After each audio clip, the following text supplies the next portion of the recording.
युवकांचे राज्याचे अध्यक्ष राष्ट्रवादीचे चव्हाणजी, मराठवाडा 8 जिल्ह्याचे शिक्षक, मतदारसंघाचे आमदार विक्रम काळेजी, तसंच त्यांना आपण यावेळेस विधानसभेच्या निवडणुकीच्या निमित्तानं पहिल्यांदाच विधानसभेमध्ये पाठवलं. त्या पाचही, मुलपेठ, मांजर,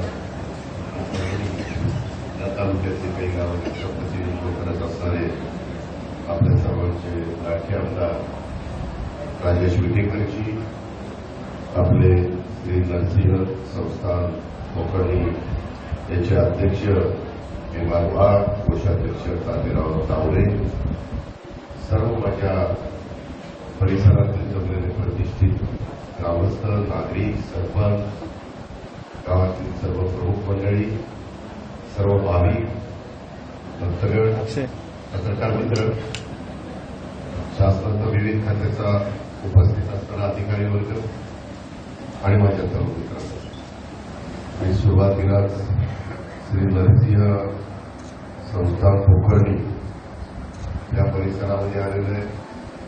संस्थांच्या वतीनं मला निवेदन दिलेलं आहे, त्याच्यावर मी नंतर येतो. परंतु श्री नरसिंहच्या चरणी नतमस्तक होण्याच्याकरता, आशीर्वाद घेण्याच्याकरता मला राजेशने सांगितलेलं होतं. आज मी हिंगोली आणि परभणी या 2 जिल्ह्यांच्या दौऱ्यावर आलेलो आहे. परंतु तुम्ही दौऱ्याची सुरुवात करताना पहिल्यांदा इथं श्री क्षेत्र नरसिंहचं दर्शन द्या आणि मग तुम्ही पुढच्या गोष्टी तुला सुरुवात करा. आपली परंपरा आहे, आपल्या बापदाद्यांपासून ती चालत आलेली, आपल्या पूर्वजांच्यापासून चालत आलेली. प्रत्येकाची कुठे ना कुठे श्रद्धा असते. तशा प्रकारे ह्या भागातले जागृत व्यवस्था मोठ्या प्रमाणावर भक्तगण येत असतात. त्याचा उल्लेख आत्ताच काही माझ्या माध्यमांनी त्या ठिकाणी केला आणि त्याच्यामुळं ह्या सगळ्या पूर्वीच्या गोष्टी त्याच्यामध्ये काही सुधारणा झाल्या पाहिजे. त्याच्यामध्ये अलीकडच्या काळामध्ये भक्तगण येत असताना काही वडीलधारी असतात, काही त्याच्यामध्ये आमच्या महिला, आमच्या बहिणी असतात, काही त्याच्यामध्ये आमची पुरुष मंडळी असते. त्या सगळ्याच घटकांना तिथं आल्यानंतर ज्या काही स्वच्छता करावं लागतं, काही निवारा त्या ठिकाणी लागतो, व्यवस्था व्यवस्थितपणे लागते, पिण्याचं पाणी लागतं आणि स्वच्छता लागते. या सगळ्या गोष्टी उत्तम पद्धतीने करण्याच्याकरता राज्य सरकारने पुढाकार घेतलेला आम्ही गड किल्ल्यांची कामं हातामध्ये घेतलेली आहेत. आम्ही फक्त छत्रपती शिवाजी महाराजांनी हिंदवी स्वराज्याची स्थापना करत असताना जे गड किल्ले त्या काळामध्ये उभे केलेले त्याचा जीर्णोद्धाराचं काम आम्ही हातामध्ये घेतलेलं आहे. त्याचबरोबर पुण्यश्लोक अहिल्यादेवी होळकरांचं सोंगणीला इथे चांगल्या प्रकारचं स्मारकाचं काम आम्ही हातामध्ये घेतलेलं आहे.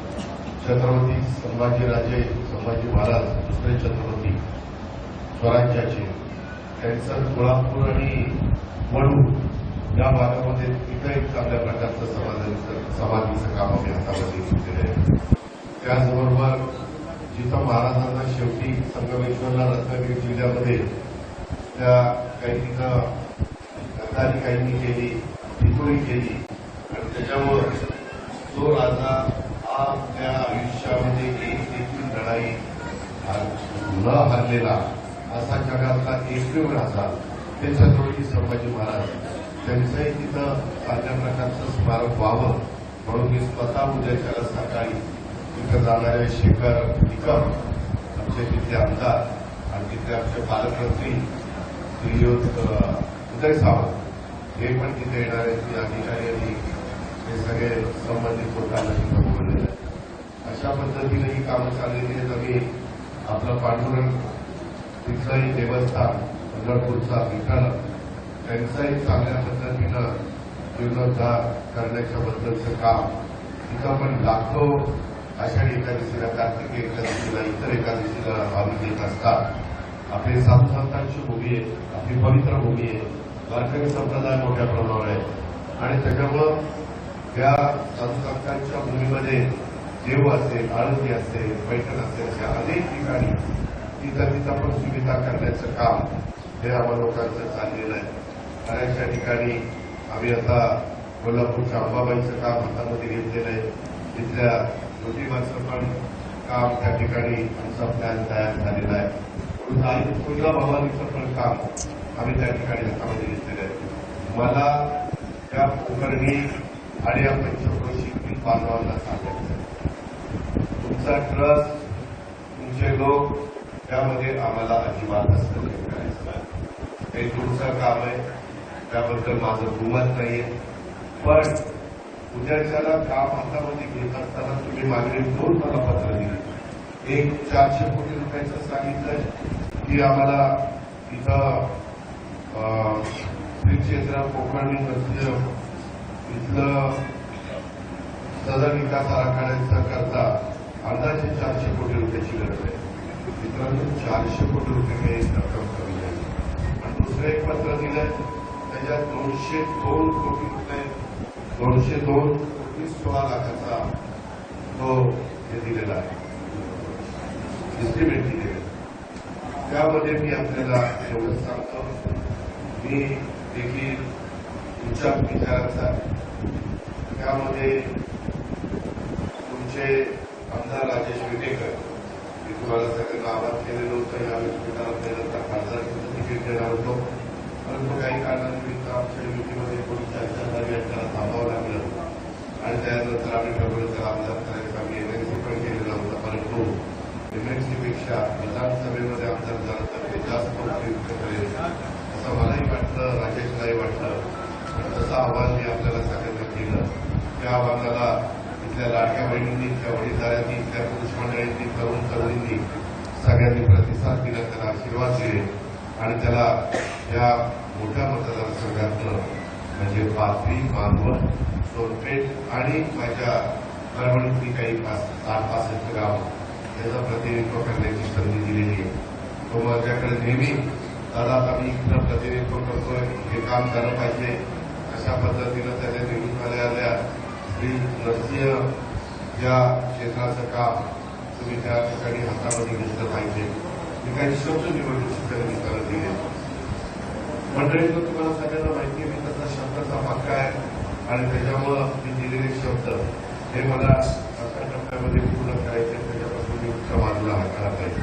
माझी आपल्याला विनंती आहे ही सगळी कामं करत असताना त्याला हेरिटेजला पुरातन काळातलं त्या काळातलं हे सगळं मंदिर आहे. आता हे काम करताना त्याच्यामध्ये दगडी बांधकाम आपण करू, खूप काही चांगल्या पद्धतीने करू, परंतु याच्यातल्या काही गोष्टी काढाव्या लागतील, त्याला तुमची संमती लागेल. आता आपण ज्या हॉलमध्ये बसलोय इथं आपल्याला हे ठेवायचं आहे का स्लॅब टाकून त्याला वेगळ्या पद्धतीनं मंदिराच्या समोर जो हॉल असतो किंवा मंडप असतो त्याला अशा पद्धतीनं मंडप, मग त्याच्यात इथंही कॉलम आला, तिथंही आलं, पलीकडे आला, ते कॉलम जास्त ठेवता कडेला कॉलम अलीकडे बीम वगैरे सगळं निघालेलं आहे. अशा पद्धतीनं आज मंदिराची कामं करणारे आर्किटेक्ट आपल्या महाराष्ट्रामध्ये आहेत. तुमच्या सगळ्यांची संमती असेल, मला कुणाच्याही भावना दुखवायच्या नाही. मी त्याच्यामध्ये कुठेही कुणाला नाराज करणारा कार्यकर्ता नाही.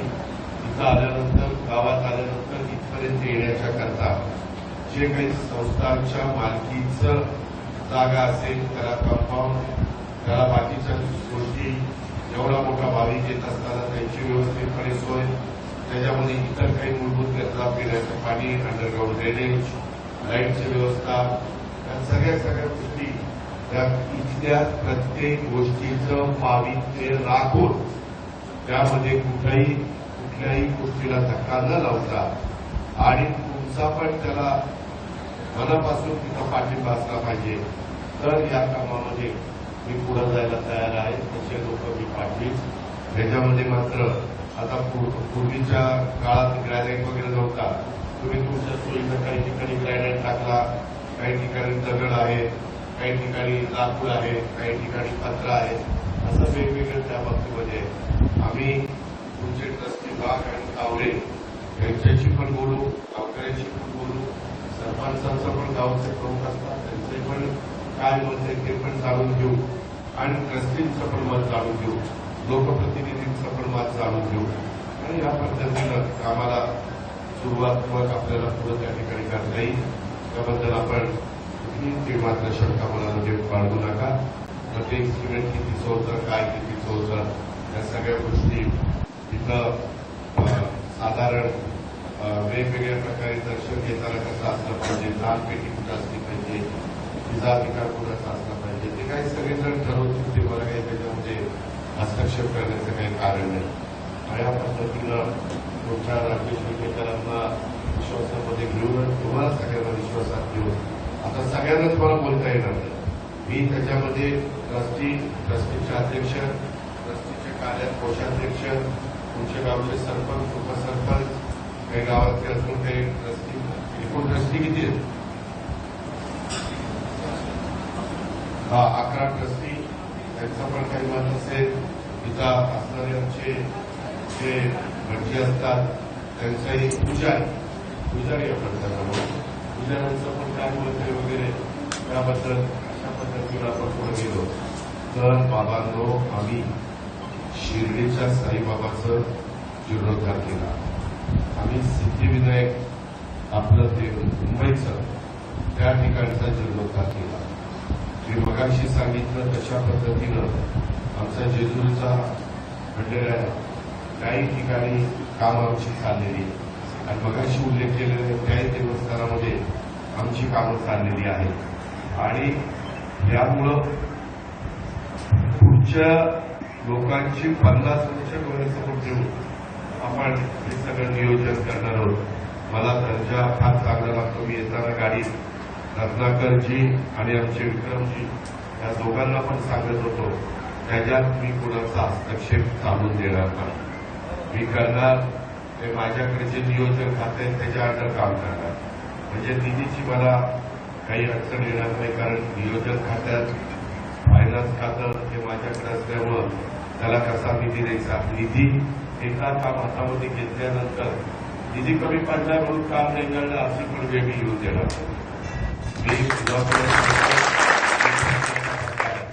पण ते एकदा जे ठरेल ते काम सुरू झाल्यानंतर आता इथं दगडच का बसवला, बांधले गाड्याच का केली, इथं ग्रॅनाईट केला असतं असं झालं होतं, असं काही वेगवेगळ्या गोष्टी या मात्र कर्नाटकामध्ये एकदा सगळ्यांचं ठरलं. मी आता नावं घेतलेल्यांचं ते ठरल्यानंतर त्याच्यात मी राजकारण आणणार नाही.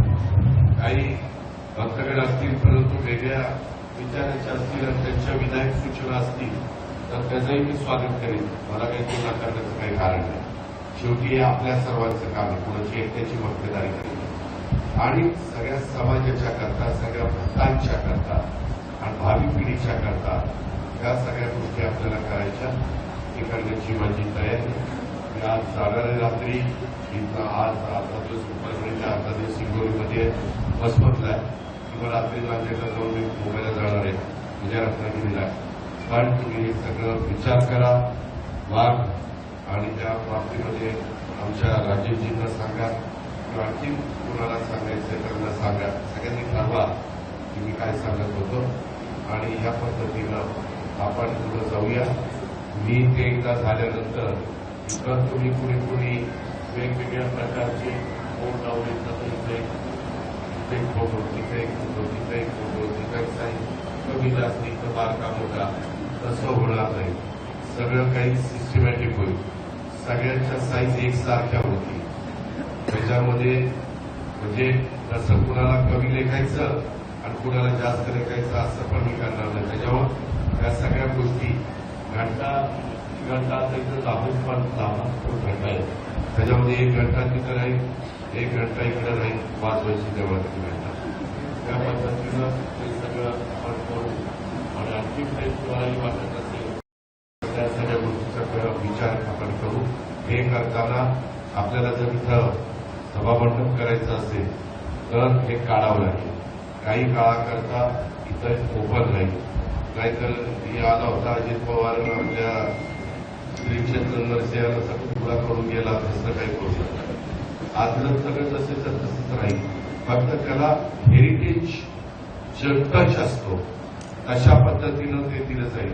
कारण नंतर काय झालं, ज्यावेळेस आपल्या पूर्वजांनी कोणी स्थापना केलेली आहे ती करत असताना तो काळ नंतर बंद केलेला काळ नंतर तुम्हाला जसं सोयीचं वाटलं देशाला स्वातंत्र्य मिळाल्यानंतर आणखी तुम्हाला स्वातंत्र्य मिळालं तुम्ही तुमच्या सोयीनं कुठं काय करायचं कुठं काय करायचं दर्शनबारी असती मला माहित नाही की इथं दर्शनबारी कशी असती पंढरपूरची आम्हाला माहिती आहे आता आम्ही तिथलं दर्शनबारीचं काम हातामध्ये घेतलेलं आहे तशा पद्धतीनं तुम्हाला विचारलं जाईल आता येताना तुम्ही असं कव्हर केलेलं आहे आणि म्हणजे ऊन लागू नये पाय बांधू नये भाविकांची त्याकरता वेगळं आणखी काही आपल्याला करता येईल का ते परमनंट असेल आता काहीतरी तो हिरवा कपडा लावलेला आहे तसं नाही परमनंट चांगल्या पद्धतीनं तसं त्या सगळ्यांचा विचार आणि सगळ्यांची हाईट पीठ व्यवस्थितपणे त्या ठिकाणी करून या पद्धतीनं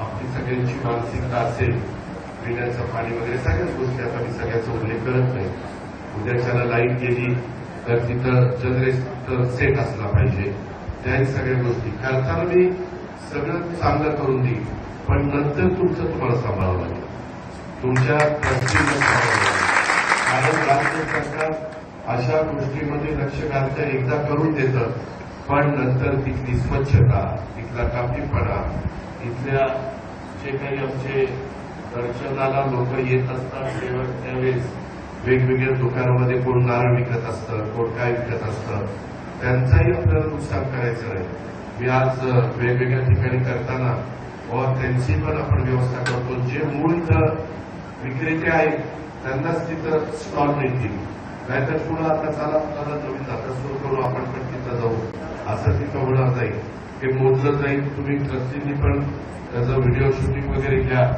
कशा प्रकारच्या सूचना कलेक्टरला आणि प्रांताला पण तिथे गेल्यावर करेल तर माझ्या आता थोड्या तिथं मिटिंग आहेच मला उशीर झालेला आहे पण या सगळ्या गोष्टींचा साकल्याने विचार करून ती आपल्याला त्याच्यात मदत करेल इतर पण विकासाच्या बाबतीमध्ये सध्या उन्हाची तीव्रता वाढलेली आहे हवामान खात्याने अंदाज व्यक्त केलेले यंदा पाऊसकाळ चांगला पडणार आहे त्याच्यामुळं मी श्री क्षेत्र नरसिंहाला पण प्रार्थना करतो की सगळीकडे पाऊसकाळ चांगला पडू दे सगळीकडे सुख शांती समृद्धी नांदू दे खरीप हंगाम आपल्याला चांगला जाऊ दे आपला रब्बी हंगाम पण आपल्याला चांगला जाऊ दे पुढचं वर्ष पण आपल्याला सगळ्यांना सुख समाधानाचं जाऊ दे अशा प्रकारची प्रार्थना करतो परंतु प्रार्थना करणं हे आपल्या हातात आहे पण आपापल्या सगळी काळ्या मातीची इमारतीमध्ये राहून सेवा करणं हे आपल्या प्रत्येकाचं काम आहे नवीन टेक्नॉलॉजी येते त्या टेक्नॉलॉजीचा वापर करू त्याच्यातनं AI टेक्नॉलॉजी आणू पाण्याची बचत करू खताची बचत करू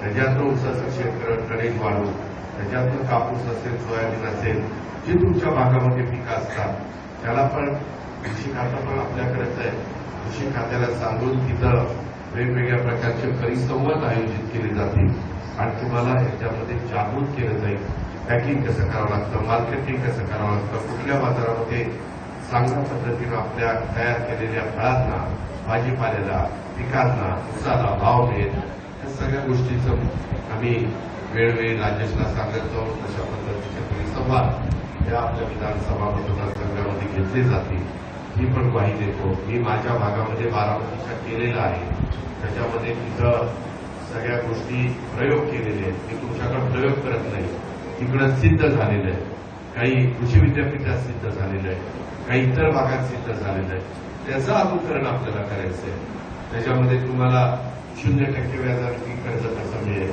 तुम्हाला तुमचे व्यवस्थितपणे शेती कशी करता येईल 3 लाखापर्यंत आम्ही पीक कर्ज त्या ठिकाणी मोफत देत असतो वेळेत परतफेड केली तर वेळेत वर्षभरात नाही केली तर मग त्याला 12% लागतं आम्ही तुम्हाला मदत करू तुम्हाला आर्थिक शिस्त लावून घ्या आणि ह्या पद्धतीनं आपण आपला सर्वांनी विकास करूया ही अपेक्षा या निमित्तानं व्यक्त करतो पुन्हा एकदा खरं सभेचं नियोजन नव्हतं इथं फक्त दर्शनाच्या करता यायचं होतं तिथं आशीर्वाद द्यायचे होते तिथं नतमस्तक यायचं होतं आणि पुढे जायचं होतं परंतु तुम्ही मोठ्या आपला मला उशीर झाला त्याबद्दल देखील व्यक्त करतो कारण मुंबईवरून मला 2 मिनिटात विमान त्याच्यामुळे मला इथे 1 तास यायला उशीर झाला परंतु आता पुढच्या काही तासामध्ये मी भरून काढीन पण आपल्याला भेटता आलं आज मी इथं काही सगळ्यांनाच आवाहन केलेलं आहे की बाबांनो हार तुरे शाल फेटे नारळ या कुठल्या कुठल्या गोष्टी देऊ नका. तुम्हाला माहिती आहे 3 दिवसापूर्वी आपल्या जम्मू काश्मीरला आपल्या 27 निष्पाप भारतीयांचं काय तिथं घटना घडली, अतिरेक्यांनी विकृत असणाऱ्या लोकांनी काय केलं आणि निष्पाप लोक तिथं पर्यटनाच्या निमित्तानं गेले होते, बायका मुलांना घेऊन गेलेले होते, मित्र परिवाराच्या बरोबर गेलेले होते आणि तिथं आपल्यातल्या 27 महाराष्ट्रीयन लोकांना आपले महाराष्ट्रीयन भारतीयांना प्राण गमावे लागले. त्याच्यातले 6 महाराष्ट्रातले होते, 2 पुण्यातले होते, असे वेगवेगळ्या भागातले होते. त्यांना मी या निमित्तानं भावपूर्ण श्रद्धांजली अर्पण करतो. थोडा वेगळा प्रसंग आपल्या सगळ्या भारतीयांकडे आला आहे. आपण एकूण ठेवली पाहिजे, आपण जातीय सलोखा ठेवला पाहिजे. आपण हिंदवी स्वराज्याची स्थापना करत असताना युगपुरुष छत्रपती शिवाजी महाराजांनी 18 पगड जाती 12 बलुतेदारांना बरोबर घेऊन हिंदवी स्वराज्याची स्थापना केलेला इतिहास आहे. आणि त्याच्यामुळे त्याच रस्त्याने शिवाय शाहू फुले आंबेडकरांच्या रस्त्याने परभणीकरांनो आपल्याला पुढे जायचं आहे, कोकणीकरांनो आपल्याला पुढे जायचं आहे.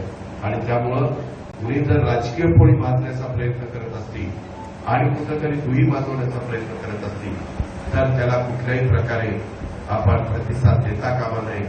आपण शेवटी एक आहोत, आपण शेवटी भारतीय आहोत. आपण आता आपल्या भारतातल्या सगळ्या पाकिस्तानच्या लोकांना चले जाव म्हणून सांगितलेलं आहे. अशा पद्धतीने त्यांना मुदत दिलेली आहे. इतर सगळ्या गोष्टी व्यवहार आपण त्यांचे बंद केलेले, त्यांचे हे वेगवेगळे अँबॅसेडर आणि तिथं काम करणारे लोक त्यांना पण आपण जायला सांगितलेलं आहे. आणि त्याला योग्य ते ठोसा बदला घेतला गेला पाहिजे. अशा प्रकारची मानसिकता तुमच्या माझ्या भारतीयांची झालेली आहे. त्याबद्दल वरिष्ठ पातळीवर तो सगळ्या चर्चा आणि त्याबद्दलचे जे काही नियोजन करायचं असतं ते नियोजन केलं जात आहे. म्हणून आज या सगळ्या गोष्टीला आपण फाटा दिलेला आहे. याही गोष्टीची नोंद आपण सगळ्यांनी घ्यावी. पुन्हा एकदा आपल्याला सगळ्यांना मी मनापासून धन्यवाद देतो. आणि मी जे काही विचार मांडलेले त्याबद्दल साधक चर्चा करा. नंतर मला सांगा. नंतर सांगितलं तर 3 जूनला माझं पुरवणी मॅगनेसची अधिवेशन असेल, पावसाळी अधिवेशन त्याला म्हणतात. त्यावेळेस तुम्ही त्या गोष्टीचा कसा अंतर्भाव करायचा आणि काय करायचं ते मी करीन. पण त्यामध्ये तुमचं स्वतःचं मनापासूनची साथ आणि सहकार्य मात्र मला लागेल. त्या पद्धतीनं आपण विचारपूर्वक मला त्या ठिकाणी सांगा, विचारपूर्वक करून मला सांगा. एवढीच विनंती करतो आणि तुमच्यासाठी जाण्याची परवानगी घेऊन मी आपली रजा घेतो. जय हिंद, जय महाराष्ट्र. एबीपी माझा, उघडा डोळे बघा नीट.